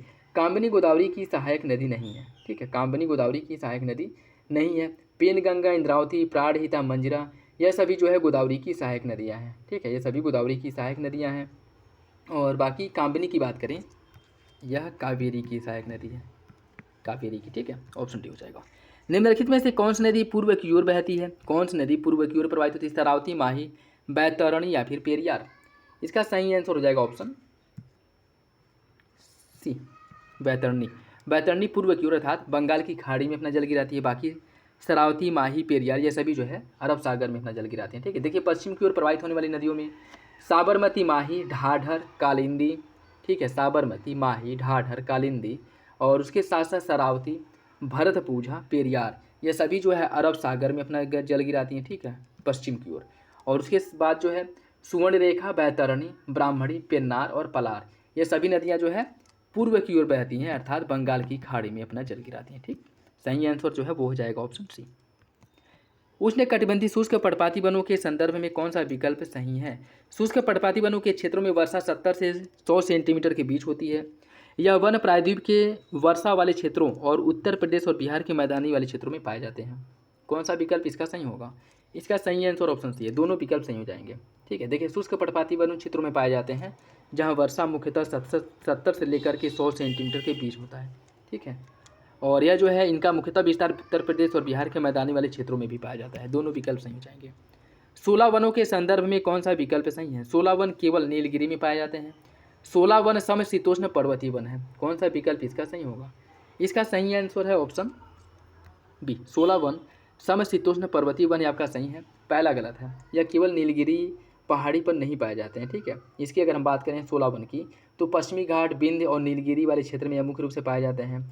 उसके साथ साथ तमिलनाडु, कर्नाटक के उष्णकटिबंधीय वाले क्षेत्र में भी यह मुख्यतः पाए जाते हैं। ठीक है, तो बी जो है वो आपका सही हो जाएगा, ए गलत है। निम्नलिखित में से कौन सा शहर नदी पर स्थित सही सुमिलित नहीं? उज्जैन, नर्मदा। हम देखिए इसमें इसका सही आंसर यही हो जाएगा, नर्मदा जो नदी, उज्जैन जो है नर्मदा नदी के तट पर नहीं बल्कि उज्जैन की अगर हम बात करें तो यह क्षिप्रा नदी के तट पर स्थित है। उज्जैन जो है क्षिप्रा नदी के तट पर स्थित है। और बाकी अहमदाबाद साबरमती, हैदराबाद मूसी और कोटा जो है चंबल नदी के तट पर स्थित है। ये आपका गलत हो जाएगा। नेक्स्ट देखिए, इसमें सूची फर्स्ट को सूची सेकेंड से सम्मिलित करना है। सूची फर्स्ट को सूची सेकेंड से सम्मिलित करना है। ठीक है, इसमें हुंडरू जलप्रपात किस नदी पर स्थित है? हुंडरू जलप्रपात जो है यह आपके स्वर्ण रेखा नदी के तट पर स्थित है। और जोंग जलप्रपात जो है यह शरावती नदी के तट पर स्थित है। जोंग जलप्रपात शरावती नदी के तट पे। डुडुमा जलप्रपात जो है मचकुंड नदी के तट पे है। और धुआंधार जलप्रपात नर्मदा नदी के तट पे है। इसका जो सही आंसर है वो हो जाएगा आपका option 4 2 3 1 option D. 4 2 3 1 option D हो जाएगा। निम्नलिखित में से कौन सा सुमेलित नहीं है? रेणुका झील पंजाब, चोलुमा झील सिक्किम, अष्टामुडी कयाल केरल और तसो मोरूरी अरुणाचल प्रदेश। कौन सा विकल्प गलत है? इसका जो सही आंसर है क्या होगा? इसका जो सही आंसर है वो हो जाएगा ऑप्शन डी। तसो मोरूरी की बात करें यह लद्दाख में है, लद्दाख में स्थित है। ठीक है, अन्य सभी विकल्प सही हैं। पंजाब, हरियाणा और पश्चिमी उत्तर प्रदेश में शीतकाल में अल्प वर्षा होती है। शीतकाल में उत्तर पूर्वी मानसून सक्रिय होता है। कौन सा विकल्प इसका सही है? इसका जो सही आंसर है क्या होगा? इसका सही आंसर हो जाएगा ऑप्शन बी। दोनों विकल्प सही हैं लेकिन आगे की सही व्याख्या नहीं करता है, ऑप्शन बी हो जाएगा। दोस्तों वीडियो अगर अच्छा लगे तो लाइक जरूर कर दिया करें और अपने दोस्तों के साथ वीडियो जरूर शेयर कर दें। और किसी क्वेश्चंस को लेकर के कोई डाउट हो, कन्फ्यूजन हो तो भी कमेंट बॉक्स में कमेंट करके जरूर पूछ सकते हैं। ठीक है, और बाकी अपना फीडबैक कमेंट बॉक्स में जरूर दे दिया करें। नेक्स्ट देखिए, काली मृदा नाइट्रोजन, फॉस्फोरस और कार्बन पदार्थों से समृद्ध होती है। काली मिट्टी में स्वतः जुताई करने की प्रवृत्ति पाई जाती है। कौन सा विकल्प इसका सही होगा? इसका सही आंसर हो जाएगा ऑप्शन डी। पहला गलत है, दूसरा सही है। ठीक है, पहला गलत है, दूसरा आपका सही हो जाएगा। काली मृदा की अगर हम बात करें, इसमें क्या कह रहा है कि काली मिट्टी नाइट्रोजन, फास्फोरस और कार्बनिक पदार्थों से समृद्ध होती है, जो कि गलत है। इन पदार्थों की इसमें कमी पाई जाती है। ठीक है, तो पहला गलत हो जाएगा, दूसरा सही है। ठीक, इसमें मुख्य रूप से अगर हम बात करें रासायनिक रूप से काली मिट्टी जो है इसमें चूना, लोहा, मैग्नीशियम, एल्यूमिनियम यह भरपूर मात्रा में पाया जाता है। जबकि जो आपका पोटास है, फॉस्फोरस है, इसकी कमी पाई जाती है। ठीक है, बाकी जो अन्य रासायनिक पदार्थ होते हैं मिट्टी, चूना, लोहा, मैग्नीशियम, नाइट्रोजन यह जो है पाया जाता है आपका कम मात्रा में। ठीक, ऑप्शन इसका डी हो जाएगा। पहला गलत है, दूसरा सही। बेबर, दहिया, पेड़ा, कुमारी और दीमिया नाम किस लिए जाना जाता है? यह जो नाम है किस लिए प्रसिद्ध है आपको बताना है। देखिए, इसकी अगर हम बात करें, यह झूम कृषि के प्रकार हैं। यह झूम कृषि के प्रकार हैं। ठीक है, जैसे भारत के अन्य क्षेत्रों में, अन्य राज्यों में इसे अन्य नामों से जाना जाता है। जैसे मध्य प्रदेश की अगर हम बात करें, मध्य प्रदेश में इसे बेबर दहिया कहा जाता है। बेबर, दहिया, पांडा। उड़ीसा में रोमा, दही, रमन। ठीक, आंध्र प्रदेश में इसे पोटू कहा जाता है। विंगा, धावी, यह सभी जो है उड़ीसा में कहा जाता है इसे। नेक्स्ट देखिए, इसमें सूची फर्स्ट को सूची सेकेंड से सुनित करना है। सूची फर्स्ट को सूची सेकेंड से सुनित करना है। ठीक है, इसमें सरदार सरोवर परियोजना, सरदार सरोवर परियोजना का निर्माण किस नदी पर किया गया है? इसका जो निर्माण है नर्मदा नदी पर हुआ है। ठीक है, सरदार सरोवर परियोजना का। भाखड़ा नांगल परियोजना का जो निर्माण है यह किया गया है सतलज नदी पर, सतलज नदी पर किया गया है। कृष्ण सागर परियोजना, कृष्ण सागर परियोजना का जो निर्माण है कावेरी नदी पर किया गया। ठीक है, कावेरी नदी पर किया गया है। नागार्जुन सागर परियोजना का निर्माण किया गया है कृष्णा नदी पर। ठीक, कृष्णा नदी पर। इसका जो सही आंसर है वो हो जाएगा आपका ऑप्शन डी। 4 2 3 1, 4 2 3 1 option D. निम्नलिखित में से कौन सा रेलवे जोन मुख्यालय साई सुमेलित नहीं है? कौन सा रेलवे जोन और उसका मुख्यालय साई सुमेलित नहीं है यह बताना है। इसका सही आंसर है ऑप्शन डी। दक्षिण मध्य रेलवे का मुख्यालय हैदराबाद, यह गलत है। ठीक है, दक्षिण मध्य रेलवे का मुख्यालय हैदराबाद में नहीं है। ठीक है, अगर हम बात करें दक्षिण मध्य रेलवे का जो मुख्यालय है वह सिकंदराबाद में है। ठीक है, सिकंदराबाद में, ऑप्शन डी हो जाएगा। अधिकतम जिलों की संख्या वाले निम्नलिखित राज्यों को अवरोही क्रम में व्यवस्थित कीजिए। मध्य प्रदेश, गुजरात, बिहार, महाराष्ट्र। इन्हें जो है आपको बताना है किस राज्य में अधिक जिले हैं और उसके बाद जो है किस राज्य में जिले हैं, उससे हिसाब से जो है आपको लगाना है। ठीक है, सबसे अधिक जिलों की संख्या जो है वो मध्य प्रदेश में है 55। उसके बाद बिहार है, बिहार में जिलों की संख्या 38 है। महाराष्ट्र में जिलों की संख्या है 36 और गुजरात में जिलों की संख्या है 33। ठीक, सही आंसर हो जाएगा 1 3 4 2 ऑप्शन ए। निम्नलिखित में से भारत के किस राज्य की तटरेखा सबसे लंबी है? किस राज्य की तटरेखा भारत में सबसे लंबी है? इसका सही आंसर है ऑप्शन बी, आंध्र प्रदेश की। वैसे अगर देखा जाए तो भारत की तटरेखा सबसे लंबी है किसकी? सबसे लंबी तटरेखा पश्चिम बंगाल की। ठीक है, पश्चिम बंगाल कह रहे हैं। सबसे लंबी तटरेखा जो है गुजरात की है। गुजरात की पहले नंबर पे आता है और आंध्र प्रदेश जो है आपके दूसरे नंबर पे आता है। ठीक है, तटरेखा के मामले में। ठीक है, तो आंध्र प्रदेश इस मामले में दूसरे नंबर पे है, जिसके तटरेखा की लंबाई जो है 974 किलोमीटर है। इसके तटरेखा की लंबाई 974 किलोमीटर है। ऑप्शन इसका बी हो जाएगा। पेरिस 2024 ओलंपिक में भारतीय पुरुष हॉकी टीम ने कौन सा पदक जीता था? पेरिस 2024 ओलंपिक में भारतीय पुरुष टीम ने कौन सा पदक जीता था, यह बताना है। इसका सही आंसर ऑप्शन सी, कांस्य पदक जीता गया था। ठीक है, ऑप्शन सी हो जाएगा। MPOX, जिसे पहले हम मंकी पॉक्स के नाम से जानते थे, इसके बारे में कौन सा विकल्प सही है? मंकी पॉक्स के बारे में कौन सा विकल्प सही है, बताना है। मंकी पॉक्स एक वायरस है जो संक्रमित व्यक्ति के शारीरिक तरल पदार्थ के साथ निकट संपर्क से फैलता है। यही आपका सही हो जाएगा, ऑप्शन डी। रामसर आर्द्रभूमि के संदर्भ में कौन सा विकल्प सही है? भारत ने 1982 में रामसर कन्वेंशन पर हस्ताक्षर किया था।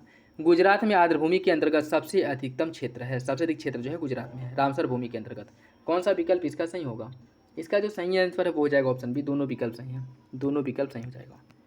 निम्नलिखित में से किस फिल्म को 70वें राष्ट्रीय फिल्म पुरस्कार 2024 में सर्वश्रेष्ठ फीचर फिल्म के रूप में सम्मानित किया गया था? ऑटम, कांतारा, कच्छ एक्सप्रेस या फिर द नंबी इफेक्ट? इसका सही आंसर क्या होगा?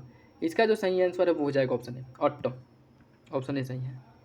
देखिए, नई दिल्ली स्थित राष्ट्रीय मीडिया केंद्र में 70वें राष्ट्रीय फिल्म पुरस्कार के विजेताओं की घोषणा की गई थी, जिसमें मलयालम फिल्म ऑटम को सर्वश्रेष्ठ फीचर फिल्म का पुरस्कार दिया गया था। ठीक है, ऑप्शन ए हो जाएगा। और इसके साथ साथ जो है ऋषभ शेट्टी, इनको कांतारा के लिए सर्वश्रेष्ठ अभिनेता का पुरस्कार दिया गया था। ठीक है, और इसके साथ साथ जो नित्या मेनन और थिरुचिरंबन मानसी पारेख ने द कच्छ एक्सप्रेस के लिए इन्हें जो है साझा रूप से मतलब संयुक्त रूप से सर्वश्रेष्ठ अभिनेत्री का पुरस्कार दिया गया था। इसका सही आंसर ऑप्शन डी हो जाएगा। रुचिरा कंबोज के स्थान पर संयुक्त राष्ट्र में अस्थायी भारत के प्रतिनिधि के रूप में किसे नियुक्त किया गया है? TS त्रिमूर्ति, पर्वता नेनी हरीश, R स्वामीनाथन या फिर नागराज नायडू? इसका सही आंसर क्या होगा? इसका जो सही आंसर है वो हो जाएगा ऑप्शन बी, पर्वता नेनी हरीश को नियुक्त किया गया। ठीक है, तो सही आंसर इसका हो जाएगा ऑप्शन बी, ऑप्शन बी इसका सही आंसर है। निम्नलिखित में से किसे अग्नि मिसाइल का जनक माना जाता है? अग्नि मिसाइल का जनक किसे माना जाता है? इसका सही answer option B, doctor Ram Narayan Agarwal को अग्नि मिसाइल का जनक माना जाता है, जिनका हाल ही में निधन हो गया है, जिस कारण जो है यह बहुत ज़्यादा चर्चा में थे और इन्हें अग्नि पुरुष के नाम से भी जाना जाता है। ठीक है, सही आंसर हो जाएगा ऑप्शन बी। निम्नलिखित में से किसे पेरिस 2024 पैरालंपिक उद्घाटन समारोह के लिए संयुक्त ध्वजवाहक के रूप में नामित किया गया था? इसका सही आंसर क्या होगा? देखिए, ध्वजवाहक के रूप में सुमित अंतिल और भाग्यश्री जाधव, इन दोनों लोगों को नामित किया गया था। कमेंट बॉक्स में आप लोग ये बताइए कि समापन समारोह का ध्वजवाहक कौन था? ठीक, ऑप्शन सी। निम्नलिखित में से किस दशक को भारत में जनसंख्या विस्फोट का काल माना जाता है? भारत में जनसंख्या विस्फोट का काल किसे माना जाता है? इसका सही आंसर ऑप्शन सी, 1951 से 1981 का काल जो है भारत में जनसंख्या विस्फोट का काल था, जिसमें जन्म दर में वृद्धि हो गई थी और मृत्यु दर में कमी हो गई थी। ठीक, ऑप्शन सी। निम्नलिखित में से कौन सा प्रवसन के प्रेरक कारक हैं? प्राकृतिक आपदाएं, गरीबी, बेहतर स्वास्थ्य सुविधा, नियमित काम की उपलब्धता? कौन सा विकल्प इसका सही है? इसका जो सही आंसर है वो हो जाएगा ऑप्शन है, पहला और दूसरा।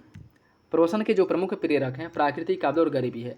अगर जिस क्षेत्र में आप रह रहे हैं वहाँ पे स्वास्थ्य की बेहतर सुविधाएं उपलब्ध हो, उसके साथ साथ आपको काम के लिए पर्याप्त रोजगार के अवसर उपलब्ध हो, तो आप वहाँ से नहीं जाएंगे। ठीक, तो प्राकृतिक आपदा और गरीबी मुख्य रूप से उत्तरदायी है, ऑप्शन ए हो जाएगा। नेक्स्ट देखिए, इसमें कुछ है शहरों का वर्गीकरण दिया गया है और शहर दिए गए हैं। इन्हें जो आपको बताना है कि किस शहर को किसके रूप में वर्गीकृत किया गया है।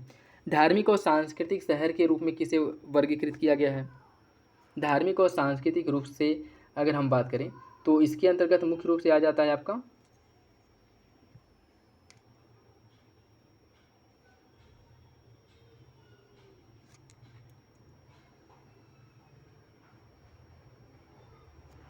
एक सेकेंड,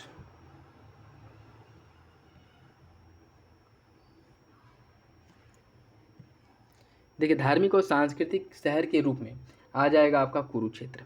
ठीक, कुरुक्षेत्र आ जाएगा धार्मिक और सांस्कृतिक शहर के रूप में।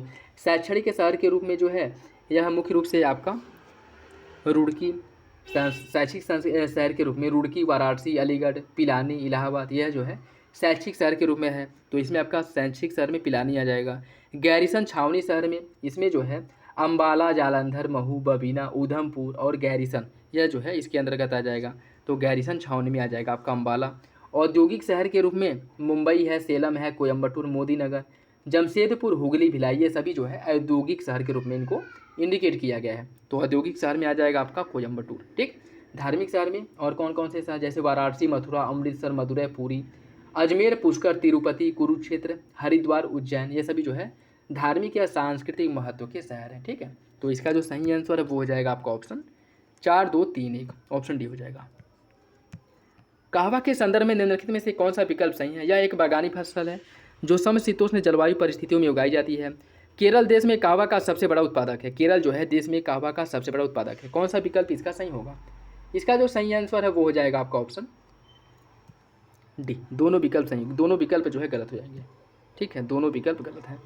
इसके बारे में अगर हम बात करें, कहवा यह पश्चिम और पूर्वी घाट के पारिस्थितिकी रूप से संवेदनशील क्षेत्रों में घने प्राकृतिक छाया के नीचे उगाई जाती है और यह उष्णकटिबंधीय रोपड़ फसल है। कहवा जो है समशीतोष्ण नहीं बल्कि उष्णकटिबंधीय रोपड़ फसल है और देश में कहवा के कुल उत्पादन में 2/3 से अधिक का उत्पादन कर्नाटक अकेले करता है, न कि केरल। ठीक है, तो दोनों विकल्प गलत हो जाएगा। निम्नलिखित में से कौन सा तीर्थनगर उत्तराखंड में चारधाम महामार्ग विकास परियोजना के अंतर्गत शामिल नहीं है? केदारनाथ, यमुनोत्री, गंगोत्री या फिर तुंगनाथ? इसका सही आंसर ऑप्शन डी है, तुंगनाथ इसके अंतर्गत शामिल है। बाकी केदारनाथ, यमुनोत्री और गंगोत्री शामिल है, ऑप्शन डी हो जाएगा। कृषि योग्य भूमि को 1 वर्ष से अधिक किंतु 5 वर्ष से कम समय तक बिना जोते छोड़ दिया जाता है तो उसे क्या कहा जाएगा? ऐसी भूमि को क्या कहा जाता है? देखिए, ऐसी भूमि को कहा जाता है वर्तमान प्रति के अतिरिक्त अन्य प्रति, ऑप्शन बी। औस, अमन और बोरो यह निम्नलिखित में से किस फसल की प्रजातियां हैं? गन्ना, कपास, गेहूं या फिर चावल? इसका जो सही आंसर है वो हो जाएगा आपका ऑप्शन डी, यह चावल की प्रजातियां। ठीक, ऑप्शन डी हो जाएगा। निम्नलिखित में से कौन सा लोहा एवं इस्पात उद्योग के लिए आवश्यक कच्चा माल है?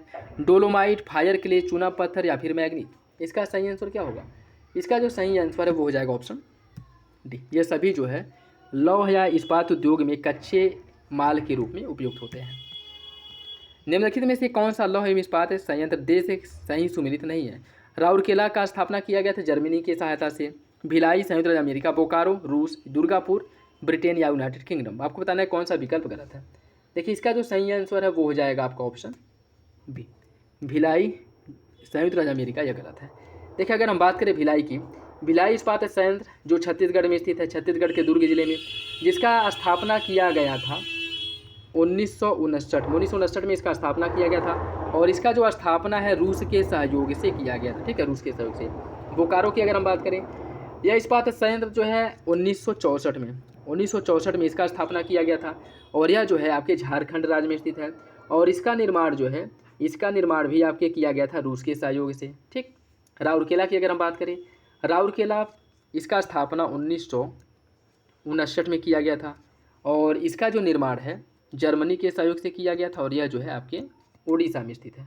ठीक है, और उसके बाद है आपका दुर्गापुर, इसका स्थापना किया गया था 1962 में, ब्रिटेन के सहयोग से इसका स्थापना किया गया था और यह जो है पश्चिम बंगाल में है। ठीक है, तो आपका बी जो गलत हो जाएगा। कपास के संदर्भ में कौन सा विकल्प सही है? पहला आधुनिक सूती वस्त्र कारखाना 1854 में मुंबई में स्थापित किया गया था। वैश्विक स्तर पर भारत कपास का सबसे बड़ा उत्पादक है। कौन सा विकल्प इसका सही है? इसका सही आंसर ऑप्शन बी, दोनों विकल्प सही हो जाएगा, दोनों विकल्प सही है। राष्ट्रीय जलमार्ग फर्स्ट, इसका विस्तार कहाँ से कहाँ तक है? इसका जो विस्तार है इलाहाबाद से लेकर के हल्दिया तक है। इसका विस्तार इलाहाबाद से लेकर के हल्दिया तक है, तो जो सही आंसर है वो हो जाएगा ऑप्शन ए। निम्नलिखित में से किस वर्ष टीवी को ऑल इंडिया रेडियो से अलग करके दूरदर्शन डीडी के रूप में एक अलग पहचान दे दी गई थी? इसका सही आंसर क्या होगा? इसका जो सही आंसर है वो हो जाएगा ऑप्शन बी, 1976 में, 1976 में, ऑप्शन बी हो जाएगा। निम्नलिखित में से कौन सा पेट्रो रसायन उद्योग का उप समूह है? पॉलीमर, सिंथेटिक फाइबर, क्लास्टोमर्स या सरफेक्टेट इंटरमीडिएट? इसका सही आंसर क्या है? इसका जो सही आंसर है वो हो जाएगा ऑप्शन डी, ऑप्शन डी, ये सभी हैं। निम्नलिखित में से कौन सा रबी फसल का प्रकार है? गेहूं, जौ, बाजरा, अरहर? इसका सही आंसर क्या है? कूट के हिसाब से सही आंसर का चयन करना है। इसका सही आंसर ऑप्शन ए, गेहूं और जौ, यह दोनों जो है रबी की फसलें हैं। ठीक है, ऑप्शन ए हो जाएगा। निम्नलिखित में से कौन परमाणु ऊर्जा परियोजना राज्य सुमिलित है? तारापुर महाराष्ट्र, कलपक्कम तमिलनाडु, नरोरा उत्तर प्रदेश और कैगा आंध्र प्रदेश? कौन सा विकल्प इसका गलत है? इसका सही आंसर है ऑप्शन डी, कैगा जो है आंध्र प्रदेश नहीं, कैगा की बात करें तो यह कर्नाटक में। ठीक है, ऑप्शन डी हो जाएगा। नेक्स्ट देखिए, इसमें सूची फर्स्ट को सूची सेकेंड से सुनित करना है। सूची फर्स्ट को सूची सेकेंड से सुनित करना है। सुंदरगढ़ यह कहाँ पे है बात करें, और यह है क्या? ये सभी लौ अयस्क के क्षेत्र हैं जिसमें से सुंदरगढ़ है आपके उड़ीसा में है, चित्रदुर्ग है कर्नाटक में, चित्रदुर्ग है कर्नाटक में, भंडारा जो है यह महाराष्ट्र में है और नोवामुडी जो है झारखंड में है। सही आंसर है 4213 ऑप्शन है। नहरकटिया तेल क्षेत्र निम्नलिखित में से किस राज्य में है? नहरकटिया तेल क्षेत्र है असम राज्य में, असम राज्य में स्थित है नहरकटिया तेल क्षेत्र, ऑप्शन डी हो जाएगा। पृथ्वी से हमें चंद्रमा का केवल एक भाग ही दिखाई देता है। चंद्रमा पृथ्वी के चारों ओर लगभग 27 दिनों में परिक्रमा करता है और अपनी धुरी पर एक बार परिक्रमा करने में भी लगभग इतना ही समय लेता है। कौन सा विकल्प इसका सही है? इसका सही आंसर ऑप्शन ए है। कथन और कार्य दोनों सही और आर्य की सही व्याख्या करता है।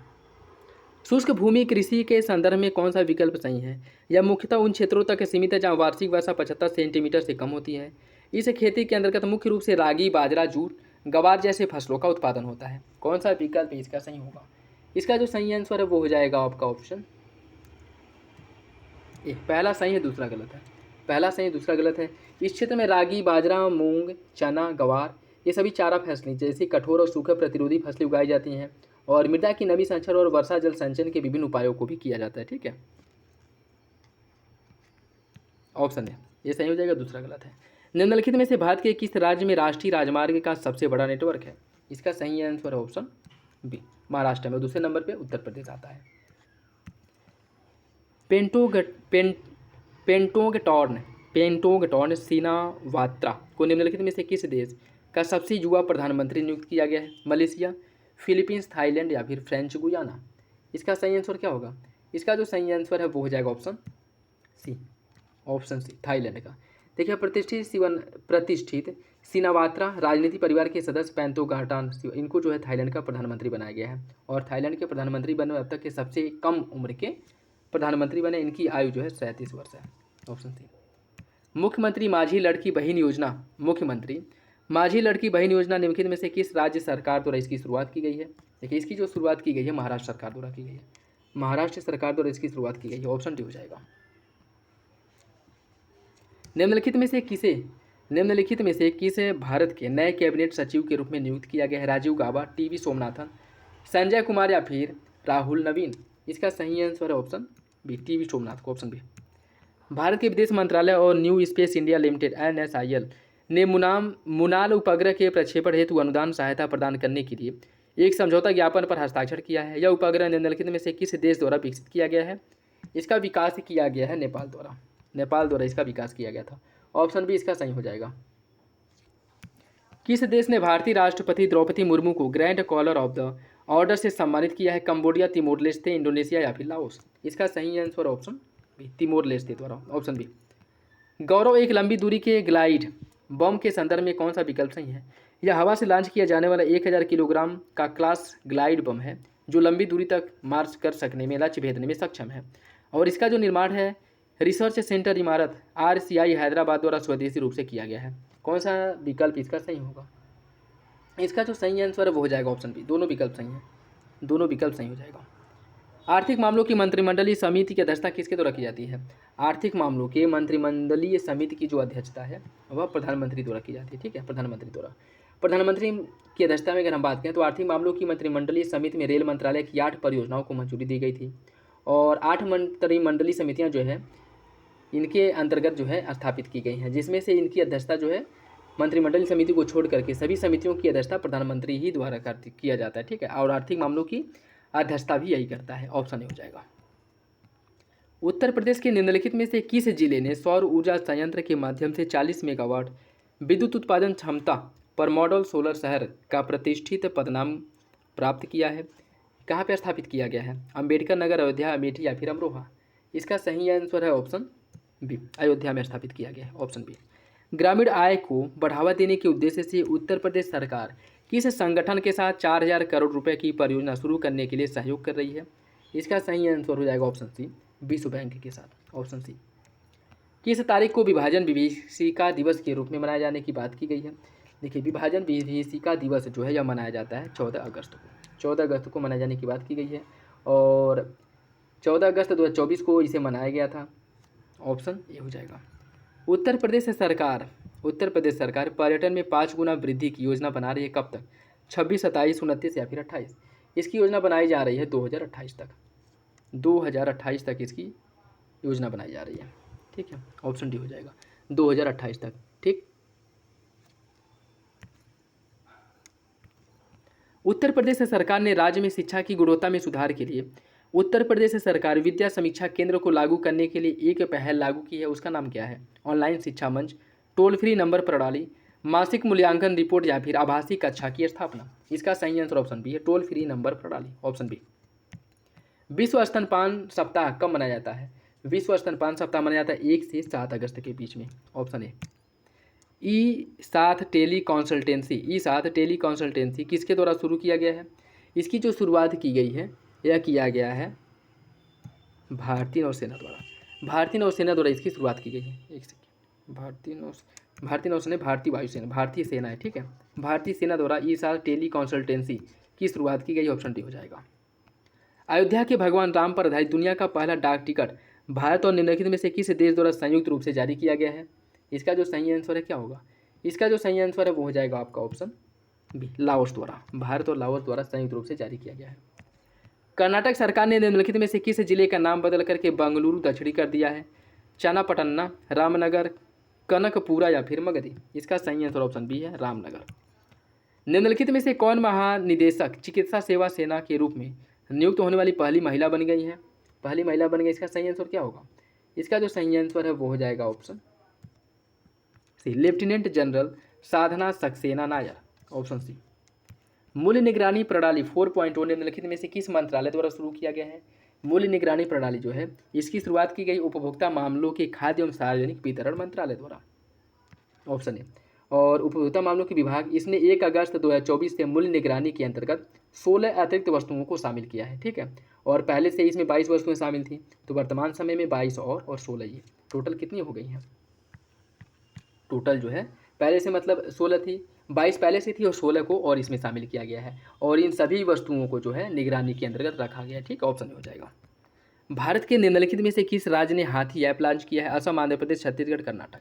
इसका जो सही आंसर है वो हो जाएगा ऑप्शन ए, असम सरकार द्वारा।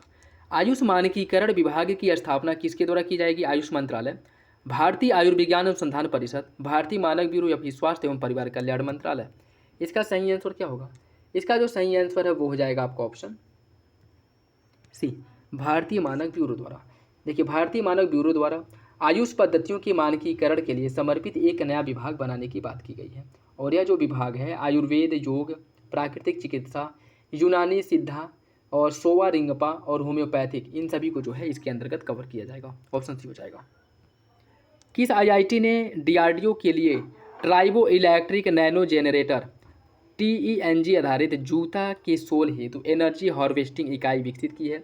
इसका विकास किसके द्वारा किया गया है? इसका विकास किया गया है IIT इंदौर द्वारा, ऑप्शन डी। विश्व अंगदान दिवस कब मनाया जाता है? विश्व अंगदान दिवस मनाया जाता है प्रत्येक वर्ष 13 अगस्त को, ऑप्शन सी।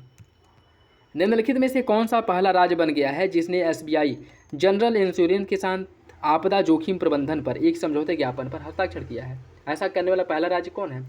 ऐसा करने वाला पहला राज्य बना है नागालैंड, ऑप्शन ए हो जाएगा, नागालैंड। नेक्स्ट देखिए आज का लास्ट क्वेश्चन, बिम्स्टेक व्यापार शिखर सम्मेलन का जो पहला संस्करण है इसका आयोजन कहाँ किया गया था? इसका जो आयोजन है वो किया गया था भारत में, भारत में इसका आयोजन किया गया, ठीक है। और इसका जो आयोजन 6 से लेकर के 8 अगस्त 2024 के बीच नई दिल्ली में किया गया था, ऑप्शन डी हो जाएगा। तो ये था आज का लास्ट क्वेश्चन। आई होप आप लोगों को अच्छा लगा होगा। वीडियो पसंद है तो लाइक करिए, अपने दोस्तों साथियों के साथ वीडियो जरूर शेयर कर दिया करें। और किसी भी क्वेश्चंस को लेकर के कोई डाउट हो, कन्फ्यूजन हो, कमेंट बॉक्स में कमेंट करके पूछ सकते हैं। और इसके साथ साथ टेलीग्राम चैनल को भी ज्वाइन कर लें ताकि जो भी PDF प्रोवाइड कराए जाते हैं वो समय से आप लोगों को मिलते रहें, ठीक है। तो चले मिलते हैं अगले वीडियो में, तब तक के लिए धन्यवाद।